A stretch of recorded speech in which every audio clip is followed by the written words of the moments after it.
day. I am Maria Cristy Malvida, Bachelor of Secondary Education, major in English. So today, before I start discussing our topic, I would like first to greet you a very good morning. Now, we will talk about the Hinilawud, an epic poem from Mindanao, and I will show you my presentation, and let's start. So, I'm Maria Cristy Esmelvida, your instructor for today. So, Hinilawud.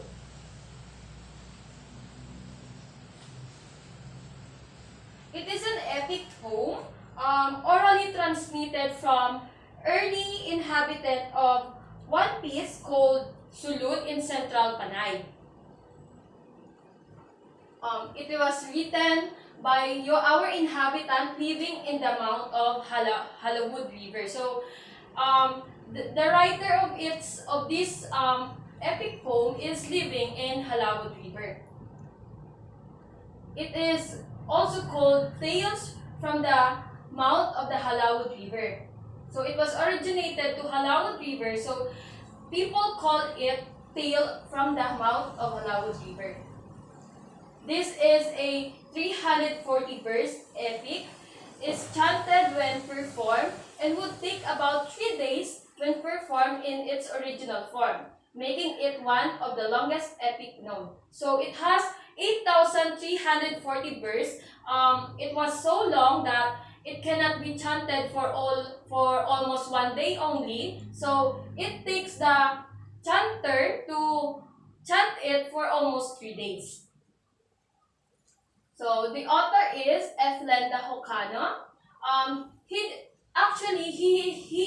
is not the real author of this epic poem. She just discovered this epic poem way back 1995 by accident, because during that time he was very interested in native folklore.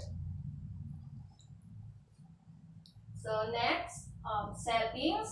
So the settings of the epic poem is in the Sulud part of Central Panay, Philippines. So who is the main characters? So the main characters in this epic poem is the 3 brothers. These 3 brothers are Labaw Dongon, Humadapnon, and Dumalaplap. Their mother is Alonsina, and their father is Datu Paubari. There is also Kaptan, Makitum Satuan, Suklam Malayon, Bungot Banwa, and Manalintan. So they are the main characters in the story, in the epic poem. So, important terms. There are some important terms that we need to distinguish in the epic poem. It is Mount Madjaas. It is the mountain abode of the gods. So, this mountain, all the gods are living there. The Handog. Handog means a place where a beautiful maiden named Angoy Gimbinataan live. So, this is the place where the beautiful maiden live. Next is Biday nga Inagta. So, Biday nga Inagta is a black boat. It is used for transportation during that time. Next is Tulog Matian. So Tulog Matian is a seaside. It is a part of a seashore. And next is Pamlang. A Pamlang is an amulet. Next, theme of the epic poem.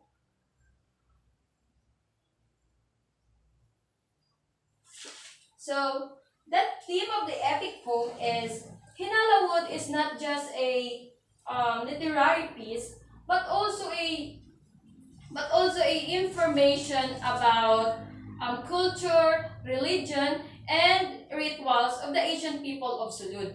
So it also shows that ancient peoples believe in the sacred what you call this one sacred in the importance of family honor and in personal courage and dignity. So they believe that during that time, being sacred is one of the bases for you to be in relations to God.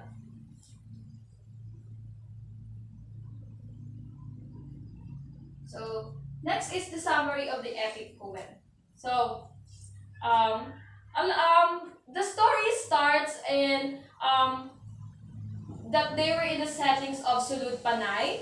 A long time ago, there is a sky goddess named Alonsina. So she is the mother of the three main characters. And the king of the gods, Kaptan, feared that she cannot be married. So Kaptan is the father of Alonsina. Many gods also, in order to find a suitable husband, her father, Kaptan, find suitors for her daughter, and many gods has attempt to win her. But unfortunately, Alonsina didn't choose anyone from them. She chooses her love of her life, who is Paubari, the one of the Datu of Halawud. So, Alonsina's choosing Paubari gives an enrage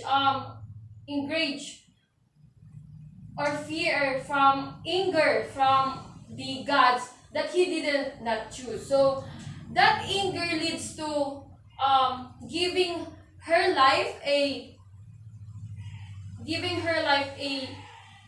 some challenge that makes her the life of her three sons not hard. So however, Alonsina in Paubari was saved from the flood caused by this god. So when they got married, the gods who have an anger on them produces a flood for them to die. But unfortunately, they they so unfortunately they survived the flood, and months after that, Alonsina bore a triplets named Labaw Dungon, Humadapnon, and Dumalaplap. So after they were born, Alonsina asked Bungot Banwa to uphold a ritual to strengthen the triplets, which they did. So after Alonsina born, they do a ritual for their triplets. So after a many year ago, the triplets walk in their own path, such in the case of Langaw Dungon, who was imprisoned by the Sagnayan after their battle. So the oldest brother got imprisoned. Labaw Dungan's son avenged his father in one against Saragnayat, and both returned to their home. So they won, and they were able to go back to their home. So next is Humadapnon, the journey of Humadapnon and Dumalaplap. So Humadapnon and Dumalapdap was enraged when they heard their brother's fate. So they got threatened. Like Humadapnon decided to hawk Saragnayan and his descendants. While Dumalapdap married Lubay Lubyok, Mahaginon, si Mahukhuyukon, and battled a two-headed being named Balanakon. So he battled with the two-headed monster named Balanakon. He also battled Uyutang, a being with a large fangs and sharp nails. He battled the being for 7 moons. Dumalapdap won and returned home with Lubay Lubyok, Hanginon, si Mahuyuk-Huyukan to marry. So when he won those battles, he was able to marry now Mahuyuk-Huyukan. When the siblings returned home, Datu Upaubari celebrated the siblings' triumph. So the whole epic poem is about the adventure, the sacrifices, and the challenges of the three brothers. So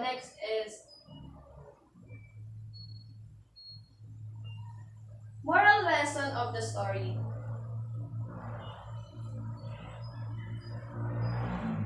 So, what do you think are the moral lesson of the story? The story or the poem? For me, the moral lesson of the story or the poem Hinilawod is Hinilawod or a tales from the mouth of the Halawod River tells the story of a goddess who married a mortal and a adventure of her three demigod sons. And the moral stories found throughout the epic are true and faithful love shall always prevail. So based from the sacrifices, from the battles that the three brothers have won, it shows that the love has put so much um put so much in their in their battles. That's why they won it. That's why they were able to get what they want because of that love. Difference to your parents and elders will always be rewarded. So, like in our past life, when we are able to let me give you some situation, which is when you were a top one from the class. When you were a top one, your parents were able to congratulate you, were able to if we're able to congratulate you, we're able to give you as a reward for being the top one of the class, and it will encourage you more to do more, to have more, and to give your best to get what's the best for you. And it will shows that the love of your parents will also help you to be motivated and inspired to get what you want. So we better let love be the center of our life. So that's all. Thank you.